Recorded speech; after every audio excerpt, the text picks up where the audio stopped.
Okay my dear students, last class में हम लोगों ने क्या कर लिया था, कंप्लीट किया था, साझेदारी क्या होती है स्टार्ट किया था। एक बार रिकैप कर लें तो जब दो साझेदार यानी दो व्यक्ति मिलकर आपस में व्यापार करते हैं, दो लोग मिलकर एक व्यापार में पूंजी लगाते हैं, उसी को अपन क्या कहते हैं, साझेदारी। और जो भी लाभ होगा उसको आपस में क्या कर लेंगे, वर्ष के अंत में बांट लेंगे, वही क्या है, साझेदार है। बड़ा सिंपल सी बात है। तो कल के क्लास में हमने साझेदारी का विशेष अर्थ देखा था, उसकी परिभाषा देखी, उसकी विशेषताएं देखी, थ्योरिकल बात हमने किया। आज थ्योरी की लास्ट क्लास है और इस लास्ट क्लास में आज थ्योरी की क्लास को थोड़ा और आगे बढ़ाते हैं। और इस थ्योरी क्लास में क्या लिखा है, साझेदार के अधिकार। व्यापार के अंतर्गत एक साझेदार के क्या क्या अधिकार होते हैं उसके बारे में अपन क्या करने वाले हैं, चर्चा करने वाले हैं। तो बच्चों देखो, साझेदार के क्या क्या अधिकार है, साझेदार तो बन गए लेकिन अधिकार क्या क्या है। पहला, व्यापार के संचालन में भाग। एक साझेदार को यह अधिकार है कि वो व्यापार के संचालन में बिल्कुल पूरी तरीके से क्या ले सकता है, भाग ले सकता है, उसको कोई रोक टोक नहीं कर सकता। सपोज आप तीनों साझेदार हो, ठीक है, अब आप लोग अगर साझेदार हो, अब कोई रोक टोक करेगा, भाई आप में से कोई रोक टोक कर रहा नहीं, तुम ये काम नहीं कर सकते, या सिर्फ मैं ही व्यापार के अधिकार मतलब निर्णय लूंगा या लूंगी, इस टाइप का आप बोल रहे हो, तो वहाँ पे बात नहीं बनेगी। अगर आप साझेदार हो तो बाकायदा आपको व्यापार के संचालन में अधिकार है, कोई आपको रोक नहीं सकता। आया बात समझ में, संचालन समझ रहे हो ना, व्यापार को चलाना, बैठना व्यापार में जाके। निरीक्षण का अधिकार, एक साझेदार को यह भी अधिकार है कि व्यापार का पूरी तरीके से वो निरीक्षण कर सकता है कि व्यापार के कर्मचारी किस तरीके से काम कर रहे हैं, ठीक तरीके से काम कर रहे हैं कि नहीं कर रहे हैं, अपना 100% दे रहे हैं कि नहीं दे रहे हैं। प्लस जो भी खाता बुक वगैरह रखे जाते हैं ना, जो भी अकाउंट्स वगैरह के जो बुक होते हैं, जो पुस्तकें होती खाता बही की, वो भी देखने का पूरा पूरा क्या है, एक साझेदार को अधिकार होता है। आया बात समझ में। इसके अलावा सलाह देने का अधिकार, सलाह देने का अधिकार, चाहे आप कैसे भी सलाह दो, अच्छा सलाह दो, बुरा सलाह दो, भैया आपको अधिकार है सलाह देने का। भले वो माने ना माने, मान्य हो ना हो, वो अलग मैटर है, लेकिन आपको अगर कोई सलाह देना है कि भाई हमको व्यापार को बढ़ाना है, घटाना है, कोई संपत्ति खरीदनी है, कोई फैक्ट्री वगैरह सेटअप करना है, तो उसके बारे में भी आप बाकायदा सलाह दे सकते हो। इस पर आपको कोई रोक नहीं सकता। ऐसा नहीं बोल सकता चलो साइड में बैठो, तुम ज़्यादा मत बोलो, मजाक नहीं उड़ा सकता। आप बाकायदा बोल सकते हो मुझे भी सलाह देने का क्या है, अधिकार है। होता है जनरली आपके घर में आपको सलाह देने का अधिकार नहीं है, परंतु साझेदार रहोगे तो वहाँ पर सलाह देने का आपको अधिकार, कानूनी अधिकार होगा आपको। क्लियर है आप सभी को, ठीक है। इसके बाद अगला होता है लाभ में हिस्सा पाने का अधिकार। लाभ में हिस्सा पाना, भाई मेन साझेदारी हो क्यों रही है, लाभ में, तो जो भी लाभ होगा तो उस लाभ में हिस्सा पाने का अधिकार है। कोई साझेदार आपको ना नहीं बोल सकता, आपको पूरा पूरा हक मिलेगा, उसमें हिस्सा मिलेगा आपको अगर आपने पूंजी लगाया है तो। आया बात समझ में। इसके बाद होता है संयुक्त स्वामित्व। क्या होता है, संयुक्त स्वामित्व। देखिए, जैसे मान लीजिए व्यापार है और आप इस व्यापार के क्या हो, मालिक है, तो कॉमन सी बात है उस व्यापार में बहुत सारी संपत्तियाँ होती हैं और बहुत सारे क्या होते हैं, दायित्व भी होते हैं। तो जब आप किसी व्यापार के मालिक बनते हो ना, तो उस तमाम संपत्तियां, उस व्यापार की तमाम संपत्ति आपकी, मतलब मालिक की, तो तमाम दायित्व भी किसके, आपके मालिक के। ठीक, तो यहाँ पे मालिक क्या है, 2 से 3 है, तकरीबन 3 मालिक है, तो तीनों का संपत्ति पर क्या रहेगा, अधिकार रहेगा, उनके लाभ अनुपात में बाकायदा संयुक्त स्वामित्व रहेगा। मतलब उस संपत्ति पे तीनों का अधिकार है। अगर मतलब व्यापार में कोई स्कूटर है तो तीनों के तीनों क्या करेंगे, उस स्कूटर को चलाएंगे, तीनों का अधिकार है। समझ में आया कि नहीं आया, कोई दिक्कत यहाँ तक तुम लोगों को नहीं है। ओके, ऋण पर ब्याज पाने का अधिकार। क्या है, ऋण पर ब्याज। देखिए क्या होता है कि एक साझेदार क्या करता है, व्यापार में क्या लगाता है, पूंजी लगाता है। चलो इसने भी 100 रुपये लगा दिया, इसने भी 100 रुपये लगा दिया, इसने भी 100 रुपये लगा दिया। पूंजी लगाए तो कल को लाभ होगा तो लाभ इनको मिलेगा, और हानि हो गई तो इनका पूंजी डूब जाएगा। ठीक, लेकिन कई बार ऐसा होता है कि व्यापार को और पैसे की जरूरत पड़ती है और धन की जरूरत पड़ती है, तो पैसा कहाँ से लाया जाए। तब साझेदार आपस में क्या करते हैं, ऋण दे। साझेदार बोलता है ठीक है, बोलते हैं और पूंजी ले आओ, तो साझेदार बोलता है नहीं भैया, पूंजी के रूप में नहीं लगाऊंगा पैसा, मैं डूब गया तो मैं तो मर जाऊंगा। तो सीधा क्या बोलेगा, मैं ठीक है पूंजी के रूप में जितना लगाया, अब तुमको अगर पैसा चाहिए तो मैं ऋण के रूप में दूंगा। तो साझेदार क्या करता है, कई बार अपने व्यापार को ऋण देता है। साझेदार व्यापार में पूंजी लगा रहा मालिक के तौर पे, तो कई बार क्या होता है, अगर पैसे की और जरूरत पड़ती है तो पूंजी नहीं दे सकता, तो फिर वो ऋण के रूप में पैसा देता है। कैसे देता है, ऋण के। तो उस ऋण पर ब्याज पाने का अधिकार है। क्या है, उस ऋण पर ब्याज पाने का एक साझेदार को अधिकार है। आया बात समझ में कि नहीं आया, डन। इसके बाद अवकाश ग्रहण करने का अधिकार। क्या, अवकाश ग्रहण करने का। अगर ये 3 साझेदार है, ए है, बी है और सी है, इसमें से सी कहता है कि मैं साझेदारी से क्या होना चाहता हूँ, जाना चाहता हूँ, तो बाकायदा वो जाना चाहता है तो जाने दिया जाए उसको। ठीक है, उसको कोई रोकेगा टोकेगा नहीं। समझ में आया, अगर कोई साझेदार जाना चाहता है तो जा सकता है, लेकिन उसका एक डेट होता है। ऐसा नहीं कभी भी चला जाएगा, साल के अंत में जाएगा। कब जाएगा, ऐसे ही तो कभी भी चल दिया, साल के अंत में एक डेट बताएगा, 1-2 महीने पहले बता देगा कि भाई मैं इस तारीख को जाने वाला हूँ, और साल के अंत एक डेट है, साल के अंत, चाहे वो 31 मार्च हो या फिर 31 दिसंबर हो, जो भी फॉलो कर रहे हैं। समझ में आया कि नहीं आया, अधिकार है। ऐसा नहीं गुंडागर्दी टाइप का नहीं भैया, जैसे फिल्मों में देखे हो, यहाँ आने का रास्ता तो है, जाने का रास्ता नहीं है। तो ऐसा नहीं है, आप जा भी सकते हैं, कोई दिक्कत नहीं, ठीक, क्योंकि वैधानिक व्यापार कर रहे हैं आप, ठीक, कोई स्मगलिंग तो कर नहीं रहे हैं। अब आगे देखो क्या लिखा है, आपात स्थिति में निर्णय लेने का अधिकार। अगर कोई आपात स्थिति आ जाती है जहाँ पे कोई, जनरली क्या होता है सभी साझेदार मिलकर निर्णय लेते हैं, परंतु ऐसा कोई सिचुएशन आ गया जहाँ पर बाकी साझेदार है ही नहीं, तो निर्णय कैसे ले भैया, अकेला है वो, आपातकालीन स्थिति आ गई, माल खरीदना है या माल कुछ आपातकालीन निर्णय लेना है व्यापार में, बिल्कुल हो सकता है प्रोडक्शन को बंद कराना है या चालू कराना है, कुछ आपातकालीन स्थिति है, तो वहाँ पर उसको निर्णय लेने का अधिकार है, कोई साझेदार उसमें प्रॉब्लम क्रिएट नहीं कर सकते। आया बात समझ में कि नहीं आया, ठीक। इसके बाद है नए साझेदार के प्रवेश पर रोक। क्या, नए साझेदार के प्रवेश पर रोक। अब 3 साझेदार है, ए है, बी है और सी है। अब एक नया साझेदार डी आना चाहता है, क्या आना चाहता है, डी। तो डी तभी आएगा जब सब के सब चाहेंगे। अगर उनमें से कोई एक सी भी बोलेगा ना नहीं मेरे को डी पसंद नहीं आएगा, तो फिर क्या होगा, नहीं आएगा। जैसे कई बार होता है ना, तुम लोग बोल देते हो सर इसको नहीं पढ़ाना, सर ये पढ़ाएंगे तो हम नहीं आएंगे, ऐसा हो जाता है ना कई बार, वैसा, ठीक। तो ऐसा है, अधिकार है, लेकिन तुम लोग का ऐसा अधिकार नहीं है, ठीक है। तो ऐसा अधिकार है, कोई दिक्कत इसमें आप लोगों को। तो नए साझेदार के प्रवेश पर अधिकार, तो ये सब अधिकार की बात है, किसकी बात है, अधिकार की बात है। क्लियर है कि नहीं है। तो एक साझेदार को ये सब क्या है, अधिकार उसको दिए गए हैं, कोई परेशानी यहाँ तक आप लोगों को नहीं है। इसके बाद बच्चों अगला आता है साझेदार बनने की योग्यता। कौन व्यक्ति साझेदार बन सकता है, उसकी योग्यता क्या है, बड़ा सिंपल सी योग्यता है। साझेदार अधिनियम 1932 के अनुसार ये लोग साझेदार बन सकते हैं। इसमें अगर जिसमें 3 गुण होंगे वो साझेदार बन सकता है। पहला, उसकी उम्र 18 वर्ष से क्या होनी चाहिए, अधिक होनी चाहिए। 18 वर्ष से उससे क्या होनी चाहिए, अधिक होनी चाहिए, मतलब वयस्क होना चाहिए, ठीक। कोई बच्चा 17, 18 साल, 16 साल का बच्चा साझेदार नहीं बन सकता, ठीक है। इसके बाद मानसिक रूप से स्वस्थ होना चाहिए। मानसिक रूप से आप नहीं बन सकते, लेकिन नहीं, मानसिक रूप से स्वस्थ हो ना, है। अरे कैसे बोल रहे हैं यार, है आप बन सकते हो 18 साल अरे नहीं भाई, बन सकते हो, ठीक है, मैं पूछा वही यार, ठीक है। तो मानसिक रूप से क्या होना चाहिए, स्वस्थ होना चाहिए। क्लियर आप सभी को, मतलब पागल वागल नहीं होना है, ठीक है।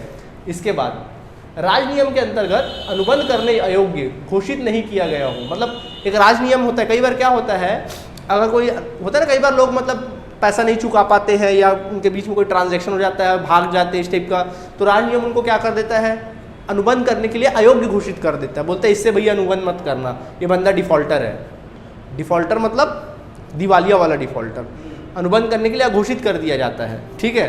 तो अगर ऐसा राज नियम ने अयोग्य घोषित कर दिया, तो वैसा अयोग्य घोषित ना किया गया हो तो वही व्यक्ति क्या बनेगा, साझेदार बन सकता है। अगर अयोग्य घोषित कर दिया गया हो तो फिर वो साझेदार नहीं बन सकता। तो 3 गुण विद्यमान होना चाहिए, इनमें से कोई एक भी गुण अगर क्या हुआ, नहीं रहा, तब वो साझेदार नहीं बन सकता। आया बात समझ में कि नहीं आया, पक्का, ठीक।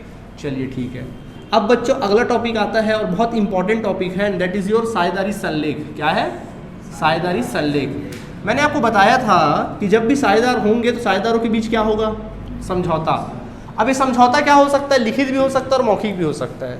बट आपसे मैंने राय ली थी कि भाई समझौता लिखित होना चाहिए, मौखिक, तो आपने क्या राय दिया था, सर ज़्यादा बेटर होता है लिखित होना चाहिए। तो बिल्कुल, तो साझेदारी संलेख एक तरह का लिखित समझौता होता है। क्या होता है, साझेदारी संलेख एक तरह का लिखित समझौता। मतलब यह है, साझेदारी संलेख एक प्रपत्र होता है, एक पत्र होता है जिसमें साझेदार से रिलेटेड जितने भी साझेदार के नाम हैं, नाम वाम उनका पता होता है, सब लिखा होता है। व्यापार क्या आप करेंगे उसका नाम लिखा होता है, प्लस उसमें ये लिखा होता है कि किस तरह से साझेदार व्यापार करेंगे, उसके तमाम नियम, शर्तें, आदेश, निर्देश, कर्तव्य, उत्तरदायित्व, तो सारी चीज़ें क्या होती है इस संलेख में लिखी होती है।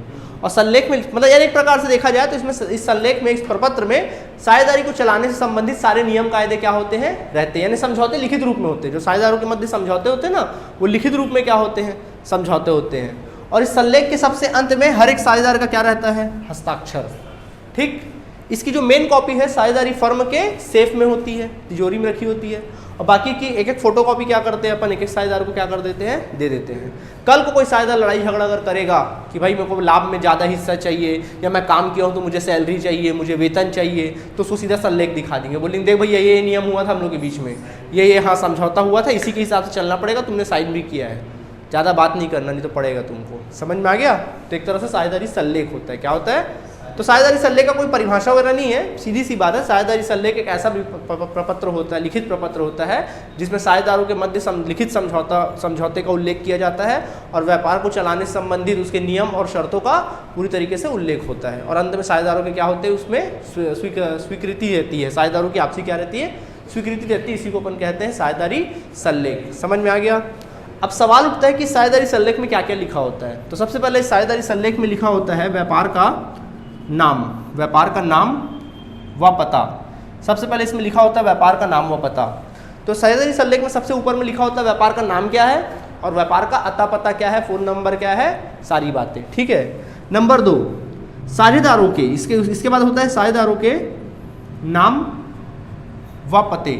साझेदारों का नाम व पता। अब इसमें क्या होता है, साझेदार जितने भी हैं उनके नाम और क्या रहते हैं, पता रहते हैं, एड्रेस रहते हैं कि कौन कौन साझेदार है, किसका नाम क्या क्या है, उनका एड्रेस क्या क्या, कहाँ रहते हैं, उनका phone number, email ID, WhatsApp number, Instagram ID सब रहता है। आया बात समझ में कि नहीं आया, ठीक।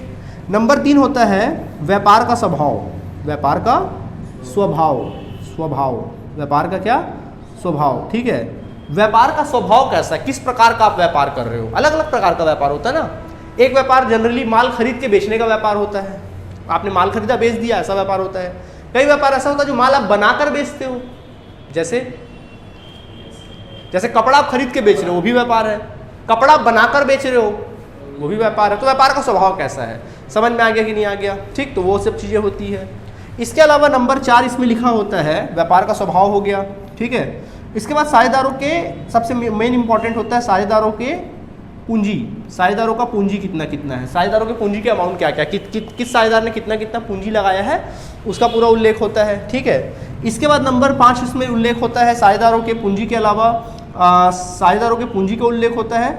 इसके अलावा लाभ हानि अनुपात का, लाभ हानि अनुपात का, अगर व्यापार में लाभ होगा या फिर अगर हानि होगी तो वो किस अनुपात में बांटा जाएगा, उसका बाकायदा क्या होता है, उल्लेख होता है। आया बात समझ में, कैसे बांटेंगे लोग, लाभ बराबर बराबर बांटेंगे, कोई ज़्यादा लेगा कोई कम लेगा, उसका पूरा उल्लेख होता है ताकि कल को कोई प्रॉब्लम क्रिएट ना हो, ठीक है।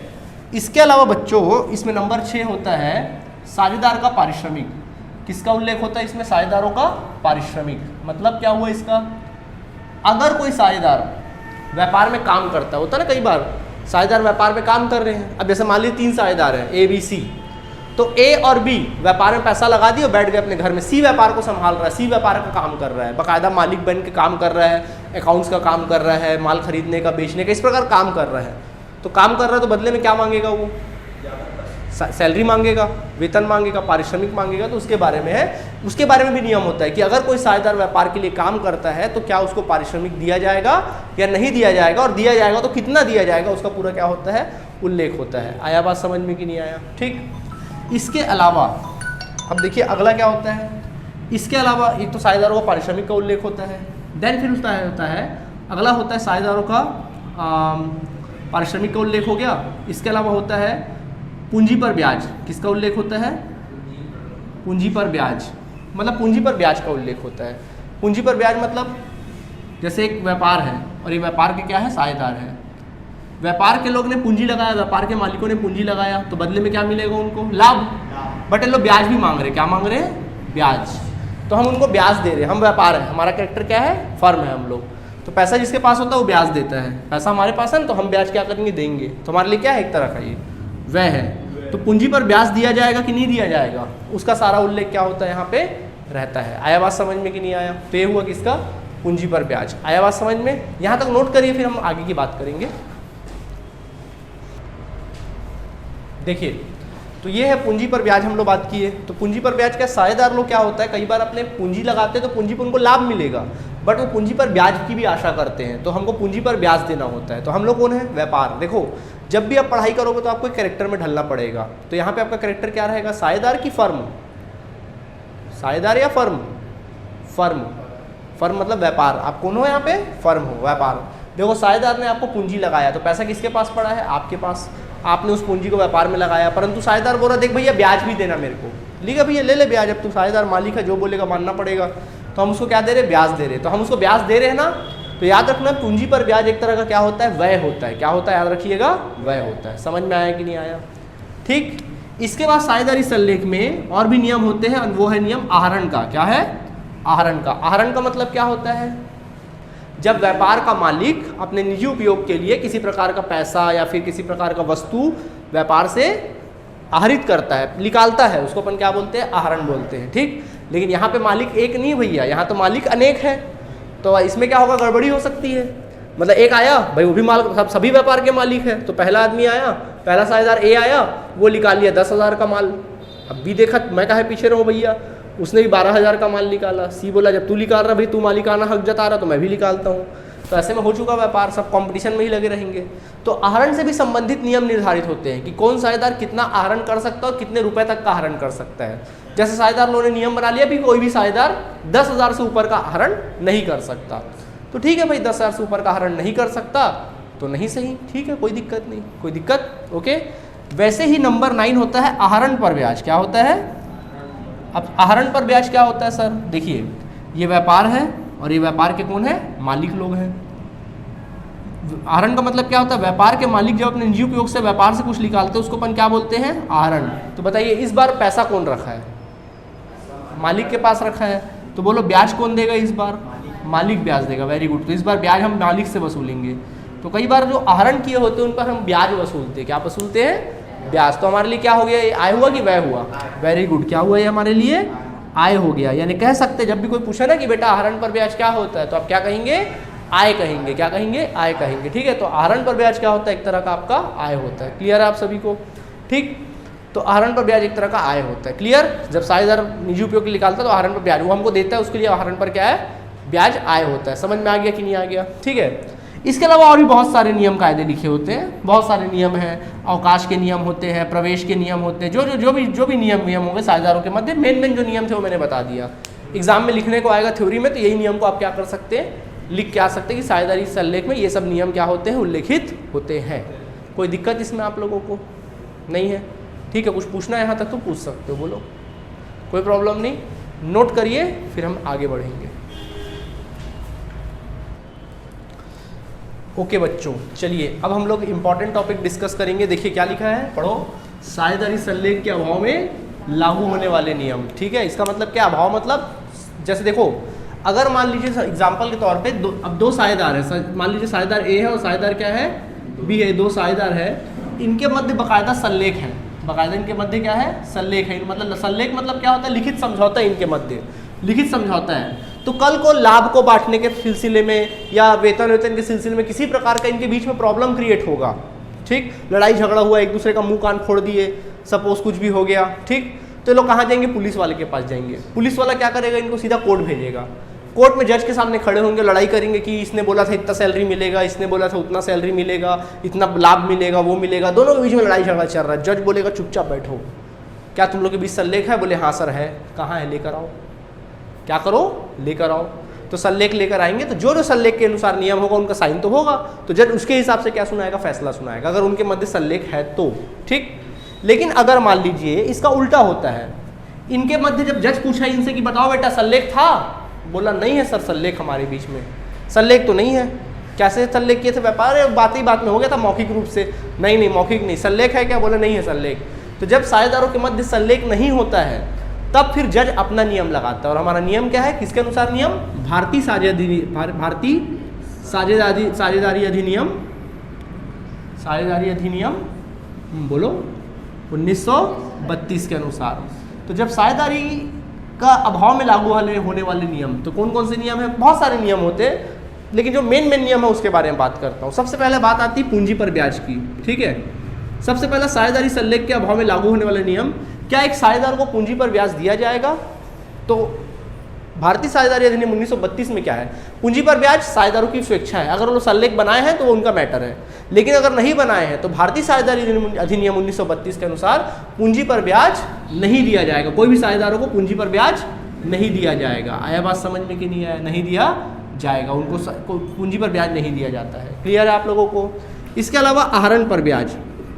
क्या कोई साझेदार को आहरण पर ब्याज मिलेगा उसके किए गए आहरण पर? तो इसका भी नियम यही है, नहीं मिलेगा, मतलब नहीं वसूला जाएगा या नहीं वसूला जाएगा। आहरण पर ब्याज भी क्या होगा? नहीं वसूला जाएगा। अगर कोई साझेदार फर्म को क्या करता है? आहरण करता है, तो उस पर आहरण पर ब्याज नहीं वसूला जाता है। ठीक है। इसके अलावा मेन इंपॉर्टेंट है ऋण पर ब्याज। क्या? ऋण पर ब्याज। अगर कोई साझेदार फर्म को ऋण देता है तो क्या उसको ब्याज दिया जाएगा? हाँ दिया जाएगा सर, ब्याज दिया जाएगा। और कितने प्रतिशत की दर से दिया जाएगा? 6% प्रति वर्ष की दर से उसको क्या किया जाएगा? ब्याज दिया जाएगा, ऋण पर ब्याज। आया बात समझ में? ठीक। इसके अलावा अगर कोई साझेदार व्यापार में काम करता है तो उसको क्या साझेदार को पारिश्रमिक दिया जाएगा? साझेदार को पारिश्रमिक। अगर कोई साझेदार व्यापार में काम करता है तो क्या उसको पारिश्रमिक दिया जाएगा? नहीं, पारिश्रमिक क्या किया जाएगा? नहीं दिया जाएगा। आया बात समझ में? कोई पारिश्रमिक नहीं दिया जाएगा। ठीक, इसके अलावा लाभ की अगर बात आती है, किसकी बात आती है? लाभ। जब लाभ का वितरण किया जाएगा तो कौन से अनुपात में वितरण किया जाएगा? तो रूल है, जब उनके बीच में कोई समझौता नहीं है तो अब बराबर अनुपात में वितरण किया जाएगा। किस अनुपात में? बराबर बराबर वितरण किया जाएगा, चाहे उन्होंने कितनी भी पूंजी क्यों ना लगाई हो, किसी ने ज़्यादा लगाई हो, कम लगाई हो, उससे कोई मैटर नहीं है, बराबर बराबर बांटा जाएगा। आया बात समझ में? ये क्वेश्चन आपके एग्जाम में 5-6 नंबर को लिखने को आता है, तो ऐसा लिख के मत आ जाना, पूरा एक्सप्लेन करना है पॉइंट से, उसको अंदर 4-5 लाइन क्या करोगे? एक्सप्लेन करोगे। समझ में आ गया? तो क्या सीखा तुम लोगों ने कि अगर कोई साझेदार है और उन साझेदारों के मध्य क्या है? सल्लेख है कि नहीं है? नहीं है, नहीं है, हाँ, तब ये वाला नियम क्या होगा? लागू होगा। याद दिमाग में बैठा लो भाई, बार बार नहीं बताऊंगा। पूंजी पर ब्याज नहीं दिया जाएगा, आहरण पर ब्याज नहीं दिया जाएगा, ऋण पर ब्याज दिया जाएगा कितना प्रतिशत? 6%। साझेदार को पारिश्रमिक नहीं दिया जाएगा, लाभ का वितरण बराबर बराबर। अगर याद रखने योग्य कोई है तो ये दो याद रखने योग्य है, ये दो क्या है? याद रखने योग्य है। आया बात समझ में कि नहीं आया? कोई दिक्कत है तो बोलो इसमें, पक्का? तो देखो बच्चों, आज हमारा आपके साझेदारी से संबंधित थ्योरी वाला टॉपिक क्या हुआ? कंप्लीट हुआ। एक काम करेंगे, कल से अपन प्रैक्टिकल वाला टॉपिक क्या करेंगे? स्टार्ट करेंगे। प्रैक्टिकल कल से स्टार्ट कर, ज़्यादा बेटर रहेगा।